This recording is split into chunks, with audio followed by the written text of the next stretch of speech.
With some breaking news. The national television schedule, it's been released for the 2025 W season. There are 175 games you can catch on national TV and on streaming. This is the 29th year of the WNBA. We will have a record number 13 games on ABC this season. That will also be the home of the 2025 All-Star Game. And speaking of All-Stars, the 2025 WNBA season has kicked off with a thunderclap of controversy, chaos, and take-no-prisoners opinions from some of the league's top analysts, and we're not here to play it safe. From MVP snubs to franchise clashes, the media frenzy is already off the charts. But let's be honest, no team is being dissected more brutally or unfairly than the Indiana Fever. And at the center of it all, the unstoppable Caitlin Clark. Rising superstar, you might have heard of her, Caitlin Clark. The league is stacked with talent and headline. Whether it's fans, legends, or coaches, everybody has an opinion about Caitlin, yet very few seem willing to give her the credit she deserves. Meanwhile, behind the curtain, the Fever have built a roster designed not just to compete, but to rewrite history. They've added firepower, upgraded coaching, and developed a synergy that has Eastern Conference dominance written all over it. Ionescu gets free and connects! But here's the kicker. The loudest voices in the media are still trying to push the Aces and Liberty narratives, brushing aside what could be the most dangerous team in the league. Today, we're diving into the hottest takes, the most outrageous predictions, and yes, why the Indiana Fever are being underestimated at everyone's peril. Buckle up because you won't believe what these so-called experts are saying. And if you're fired up already, hit that like button, smash subscribe, and share this video with every WNBA fan who's ready for the truth. Caitlin Clark will win MVP. Let's address the elephant in the locker room. Caitlin Clark not being in the early MVP conversation is either willful ignorance or blatant agenda pushing. This is a player who's drawing triple teams at half court and still putting up stats that eclipse most veterans. Yet the mainstream picks are laser focused on A'ja Wilson, Breanna Stewart, or Alyssa Thomas, who, while talented, are not shouldering the same gravity of pressure or defensive attention. So when you look at what Caitlin Clark has done and what her ceiling is, she's only begun to crack into that. And it's One fan put it best. Caitlin Clark is the MVP, period. And you know what? That's not crazy talk. It's observation. What Clark is doing to reshape the culture, the visibility, and the offensive tempo of the Fever can't be ignored. If we're basing MVP on stats, value to team, and impact on the league, Clark is checking every box and forcing the WNBA to evolve in real time. Yeah, these people are so disrespectful and so unknowledgeable and so stupid that it gives women's basketball a bad name. So why the snub? Is it resentment? Is it fear of the new era? Or is it just easier to crown the same old names? Whatever the excuse, it's falling apart fast. And if the Fever rack up wins, voters will have no choice but to face what's been obvious to fans since tip-off. Caitlin Clark is rewriting what it means to be valuable. NBA and perhaps a little bit of a budding rivalry forming. Still early in the season, but that ever-important 8th place is on the line today. Let's talk conference strength because the Eastern Conference is not just better, it's straight-up lethal this year. While the Liberty remains strong on paper, the cracks are showing. Chemistry issues, defensive lapses, and aging star power could derail their shot at the finals. Meanwhile, Indiana and Atlanta are charging up like hungry underdogs with something to prove and a league to conquer.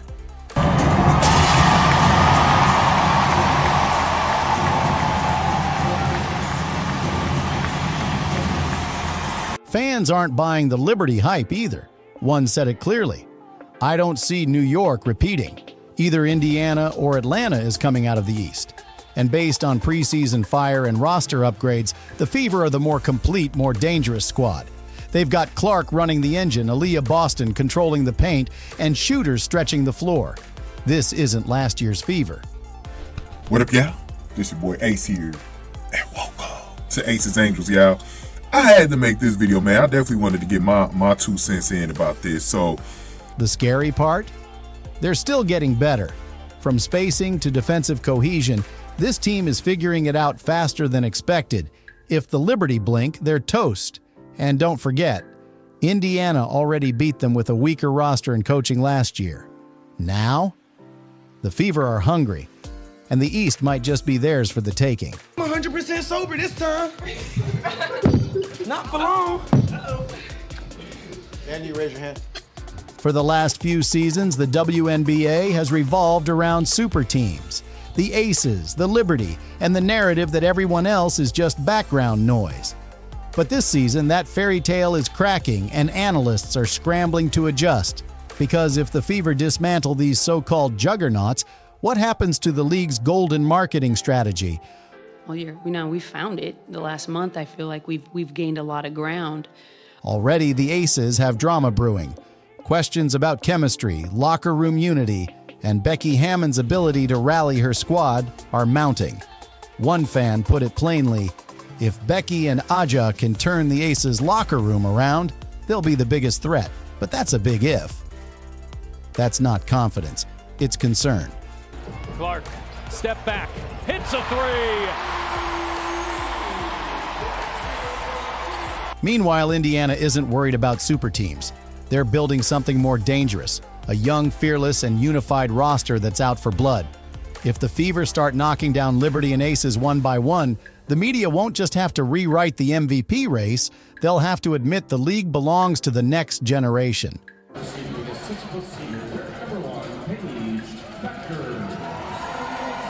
Some analysts are already crowning Paige Buchers as Rookie of the Year, before she's even played a minute against real defensive pressure. Let's be honest, no one is guarding Paige like they're guarding Caitlin. And if you watched Clark's first pro games, you saw it. Double teams 35 feet from the basket, traps on inbounds plays, and box and ones like it's March Madness. Hold on. Is Paige Beckers big time? She's spectacular, right? You know what? Excuse we me. Go. It's her against Caitlin Clark. Stephen A. Ain't no excuse. Yet somehow, media heads are acting like Paige is going to waltz into the league and steal headlines. Let's be real. Clark is doing more with more pressure and more scrutiny than any rookie ever. One fan nailed it. No one is guarding Paige Buchers this year like they guarded Caitlin Clark last year. Austin had her 11th double-double of the season, and Clark. This isn't about talent, it's about resistance. Caitlin is facing the toughest defenses, the loudest critics, and the most impossible expectations, and still delivering. If Paige wants the Roy crown, she'll have to go through the gauntlet Caitlin is surviving right now. And as of today, Clark is still standing and still shining.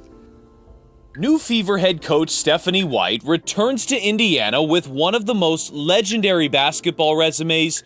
Everyone's talking players, but the Fever's coaching upgrade is the secret weapon nobody saw coming. Stephanie White has transformed this team from a disorganized crew into a disciplined, deadly unit. Her understanding of spacing, defensive matchups, and tempo has unleashed Caitlin in ways college never could. Really excited. I mean, just being in the gym with our players that we have in market, certainly, and the excitement that's surrounding the draft. And remember, this was a team that barely had floor direction last year. Now they're running clean pick and rolls, smart backdoor cuts, and switching defenses that disrupt even top-tier teams. That's not just players learning, it's elite coaching taking hold. And when that syncs with Caitlin's vision and basketball IQ, it's lethal. Caitlin, just the impact that she's had on this city and this franchise, but also on the WNBA. And meanwhile, other coaching staffs seem stuck. Becky Hammon is under scrutiny. Sandy Brondello's Liberty still haven't figured out how to close games. But Stephanie White, she's already out coaching expectations, and that gives the Fever a strategic edge nobody's talking about yet. Rotation look like? Sixth player of the year, Tiffany Hayes. Let's stop pretending the Aces are invincible. Their aura is fading fast. Between locker room tension, emotional burnout, and off-court distractions, the Aces look beatable for the first time in years. That's not slander, it's fact. I'm 100% sober this time. Not for long. Aja Wilson remains elite, but she can't carry this team alone. One fan hit it squarely. The Aces already proved themselves last year, but the Fever's roster and coaches are significantly stronger now. Translation: this isn't the same battlefield, and the Fever are coming for the crown.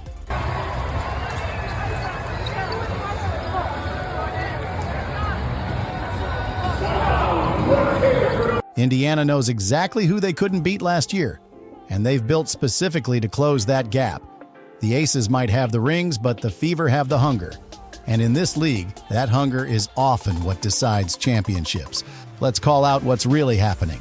I think like the summary of all of our points is that one way or another, rookies are set up to fail in the WNBA, whether it be a deep, stubborn media resistance to crowning new stars. The coverage has been overwhelmingly tilted toward preserving legacy narratives, protecting the image of the Aces and Liberty while downplaying what's happening in Indiana. Caitlin Clark has broken every college viewership record, revitalized attendance numbers, and is single-handedly shifting the WNBA's business model. Yet, when award talk comes up, she's suddenly forgotten.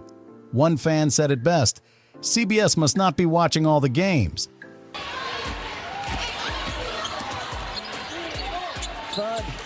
Got another one. That's her 6. That's not just bias, it's malpractice. If the media continues to suppress the rise of the Fever while clinging to tired tropes, they're going to miss one of the greatest league shifts in WNBA history. And fans won't let that go unnoticed. One of the things Stephanie White has talked to us about a couple of times in the lead up to this season. Sloot gives it up. Reese given some space. Barges in and gets denied. While Caitlin gets the headlines, Aaliyah Boston is the hammer behind the throne. Her rebounding, rim protection, and mid-range growth make her one of the most complete bigs in the game, and yet she's rarely mentioned in all WNBA projections. And Mitchell knocks that one away. Here comes Clark going the other way. Clark going behind the back. Oh, it's Boston, an and one. Analysts need to wake up. This isn't a one-woman show in Indiana. It's a two-headed monster, and Boston is eating centers alive in the paint. Her chemistry with Clark is elevating both players, and that inside-out synergy is lethal in late-game scenarios. I was actually just saying that, like, I can't believe this is my third year. Yeah. Well, how was the offseason for you? There's a lot going on with the team. If Boston continues on this trajectory, she won't just be an all-star. She'll be in DPOY conversations by mid-season. And the longer experts ignore her, the bigger the explosion when they finally pay attention. We're obviously marketing around all of our players, but I think Caitlin's lifting everybody. Yeah. Oh, yeah, definitely. Our arenas are packed, our viewership, I mean, This isn't just about basketball anymore. This is about cultural shift. Caitlin Clark's presence has brought millions of new eyes to the league, and Fever Nation is rising up. These aren't casual fans. They're passionate, informed, and ready to defend their team against anyone.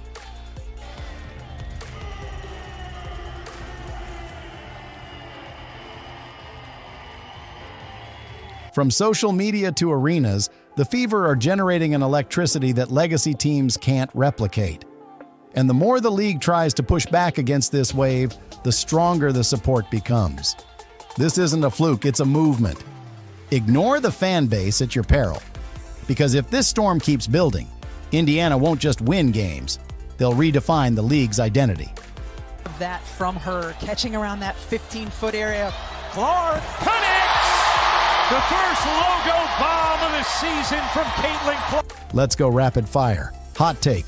Caitlin Clark will lead the league in assists and three-pointers. Hot take. The Fever will make the finals. Hot take. Paige won't finish top 3 in Roy. Hot take.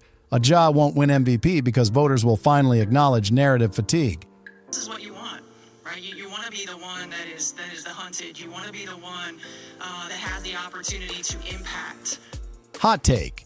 The Liberty implode before the All-Star break. Hot take.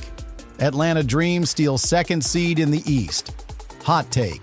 Stephanie White wins Coach of the Year and throws the coaching hierarchy into chaos.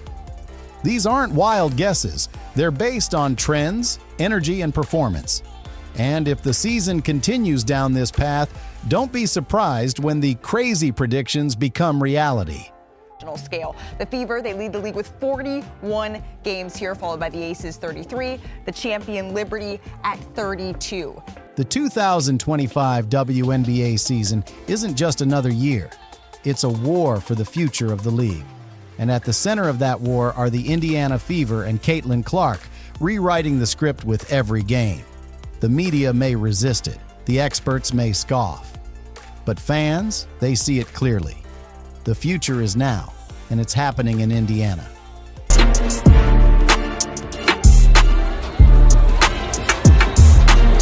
This league is evolving whether the gatekeepers like it or not. And when the dust settles, the teams that adapted, the ones that embrace change, will be the ones standing. Indiana isn't just a team to watch. They're the storm.